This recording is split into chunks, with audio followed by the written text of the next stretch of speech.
Greetings! Today we will be talking about A Midsummer Night's Dream, a classic comedy by our good friend William Shakespeare.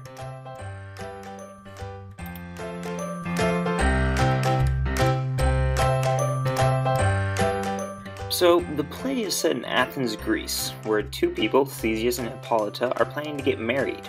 Aegeus interrupts their wedding plans by introducing them to his daughter Hermia, who has two suitors, Demetrius and Lysander.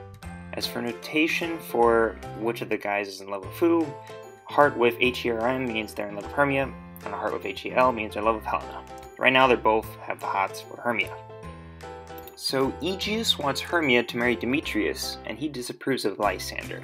And he says that if Hermia doesn't marry Demetrius, then she will be killed according to the Athenian law. Now, Theseus offers Hermia a third choice, which is to spend the rest of her life in a nunnery, but Hermia obviously would much rather get it on with Lysander. So then everyone except Hermia and Lysander, the two lovers, leave, and they discuss how they plan to run away and to live in a cottage and live happily ever after. Helena, however, comes out of nowhere and expresses her love for Demetrius and how jealous she is of Hermia.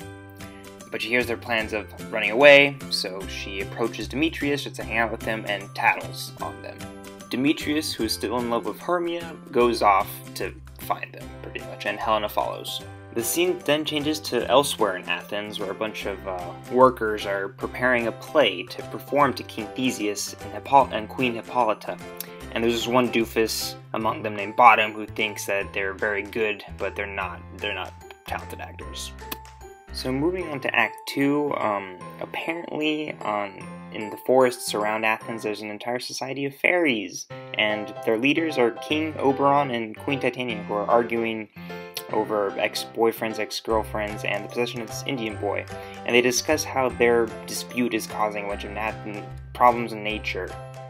Titania refuses to give up the Indian boy and leaves with her little posse of fairies. Oberon is obviously very unhappy about this, so he plans to get revenge. So he calls one of his assistants, Robin Goodfellow, a mischievous Puck fairy, and he tells him of this flower, that from it can make this weird magic potion juice stuff that if you pour it in someone's eyes, the next thing they see, they will fall in love with. So he tells Puck, go get me this flower so I can make Titania fall in love with some beast out in the woods.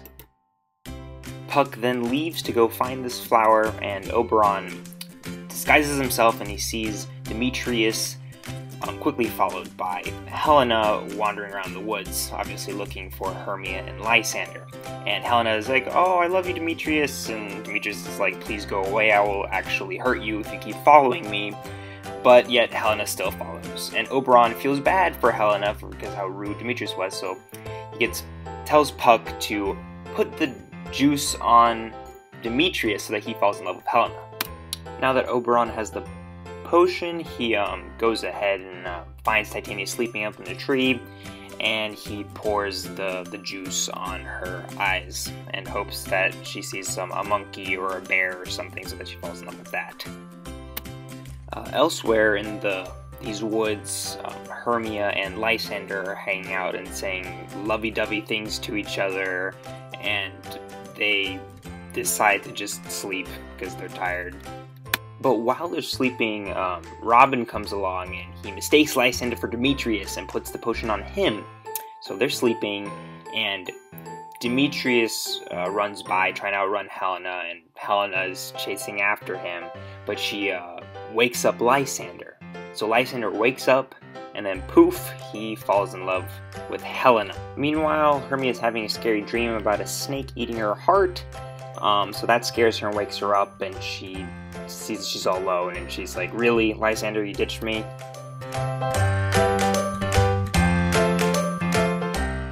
So Act 3 is going to start off, again, out in the woods.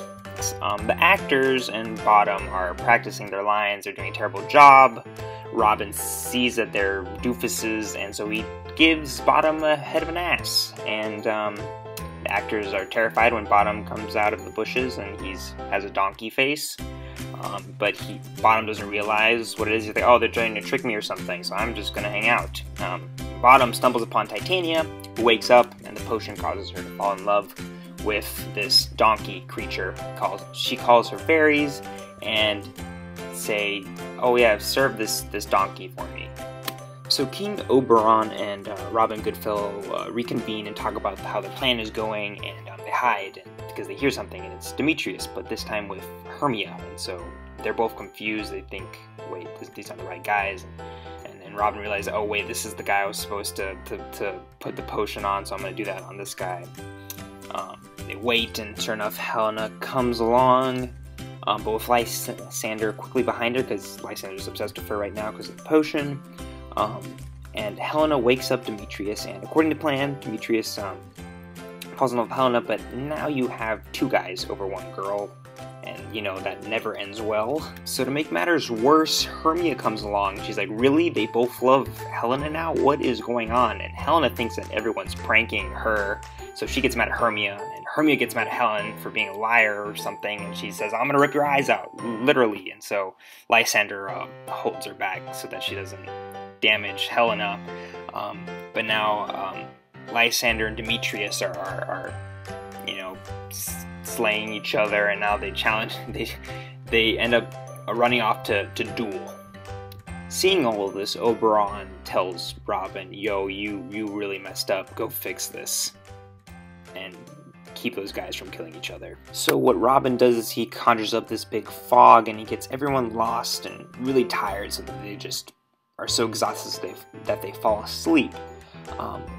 And while they're sleeping, Robin has a chance to conjure up a new weird potion that undoes the last potion handily, and so he gets some of that, and he uses it on Lysander so that he would fall back in love with Hermia.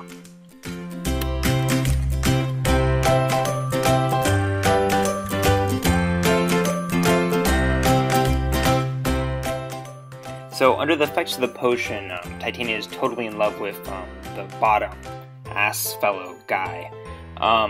And so she tells her fairies to listen to whatever Bottom says, and they end up falling asleep and cuddling. There's a lot of sleeping in this play. Then Oberon and Robin come along, and Oberon had apparently reacquired the Indian boy from Titania when she was under the effects of the potion, so she's like, okay. So he's like, okay, I've had my fun. I'll take away the love potion effect from Titania. She wakes up and she's like, wow, I was sleeping with a donkey. That's messed up. But then she forgets about her grudge about the Indian boy, and they run off and dance, and Robin takes off the head of the donkey head from Bottom, and he's left sleeping. So if you remember, Robin left all of the lovers asleep out in the woods, and by now dawn is breaking, and Theseus and Hippolyta are having some sort of hunting party, and they run into them. They come trotting along on their horses, and they see all the sleeping lovers, and they think that's weird, but they wake them up, and Lysander sees Hermia, so the potion effect kicks in, and he falls back in love with Hermia, and Demetrius is still in love with Helena, so everything is perfect. Everything is becoming resolved. Meanwhile, Bottom is out asleep somewhere still, and he wakes up and he takes all of the past events as a dream, but the actors are out there worried sick because Bottom is missing, but then Bottom shows up and he says, hey, with the play, we can still do the play, and so the actors are very happy, and they're out to perform the play during the big wedding. And now the play enters its final act. Now we're back in Athens, at the big palace, and basically all the lovers are there. So Lysander, Hermia, Demetrius, Helena, Hippolyta, and Theseus, and they're watching the play that the working class men prepared. And it's really strange, and eventually the fairies come pay their respects as well. And they all leave, and the play ends with Robin addressing the audience. So he breaks the fourth wall here in his famous monologue. And yeah, that's about it. Midsummer Night's Dream.